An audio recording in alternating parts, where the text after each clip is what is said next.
Do you receive multiple offers on a house, on a probate property? I have a great way to make it simple for you to present those offers to your executor and administrator clients. And we're going to talk about that right after this.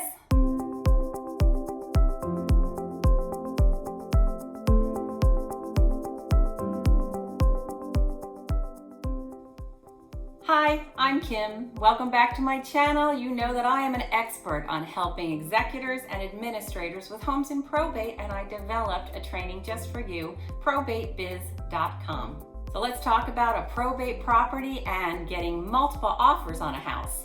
Receiving multiple offers on a property that I put on the market is one of my favorite things. I love it because I can put my manipulating skills to good for my seller. And of course, when we do receive multiple offers, the executor or the administrator just think I'm marvelous. It's a very positive thing for them. They're happy because we spent time preparing the property, marketing their property, and it's a positive thing that they now have received multiple offers because there's a lot of people interested in the property. One of the things that I think is really important is to prepare the property and then get professional photos. I can't tell you, the $200 that I pay to have a professional go in and take photos makes a huge difference, and my client's really happy, and what it does is gets lots of buyers in the front door. On the other hand, if I just used my iPhone, which takes lovely pictures, I'm just not that expert at that. My photos don't look nearly as good as the professional photographer. One of the real big benefits of receiving multiple offers is it puts me in a position with tremendous leverage for my seller to be able to negotiate strongly for them. I like to be in the power position, and when a property is on the market a very short period of time and receives multiple offers, that gets me into that power position. It helps me to help the sellers to understand that we are now in a position where we have a lot of leverage and we can get a better price and better terms for their loved one's property. And the flip side of that is when a property's been on the market quite a while and we only receive one offer, well, we have to be a little more lenient and guide our client to accepting what is. And I'll explain to my sellers that we now have equal power, the buyer and the seller and their agents, us. And that means we have to be a little less aggressive on our counteroffer.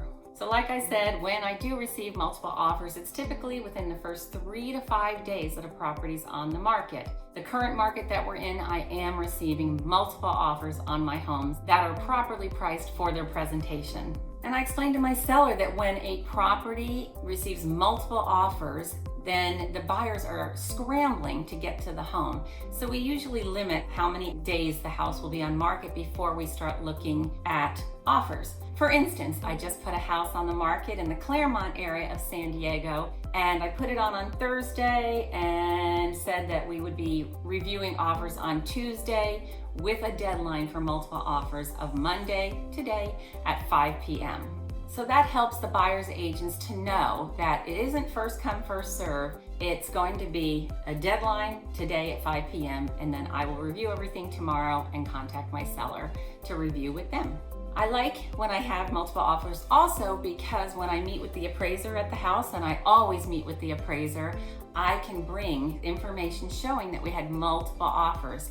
I've had appraisers appraise a property for higher prices because I would say, hey, we have 7 offers that came in and negotiated, and there were 2 that were willing to come to this price. And then the appraiser typically appraises the property at a higher rate. And that helps the appraiser to be able to appraise the property at a higher price.